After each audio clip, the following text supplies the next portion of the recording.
జగన్ మోహన్ రెడ్డి అనే పేరులోనే మీకు దడ పుడుతుంది కదా. అరే బాబు, నేను మీ చంద్రబాబు నాయుడు గారిని తిట్టలేదు, డిప్యూటీ సీఎం పవన్ కళ్యాణ్ గారిని తిట్టలేదు. నిన్న మీరు మ్యావీ గన్ అని పెడితే మీరు చేసిన కామెంట్స్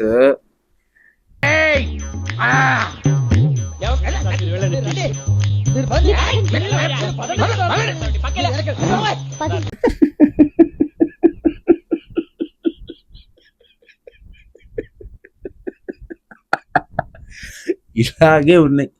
మీరు భలే కామెడీస్ అబ్బా. మా వైసీపీ కార్యకర్తలు ఏంటంటే కొంచెం సీరియస్గా ఉంటారు లైఫ్ పట్ల, వాళ్ళ లీడర్ పట్ల. ఎందుకంటే మోసేది ఒకటే జెండా కాబట్టి.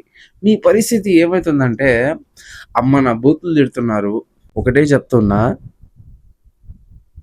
కామెడీ యాక్టర్లని పట్టించుకునే దాంట్లో వైసీపీ పార్టీ లేదు, వైసీపీ కార్యకర్త లేడు. మీరు 1,00,000 కామెంట్లు చేసుకోండి, అమ్మ నా బూతులు తిట్టండి, అయినా కూడా మిమ్మల్ని మేము పట్టించుకోం. ఎందుకు అని అంటే, you're all just like a comedians అంతే. చేద్దాం, డిసిప్లిన్గానే రాజకీయాలు చేద్దాం. జై హింద్.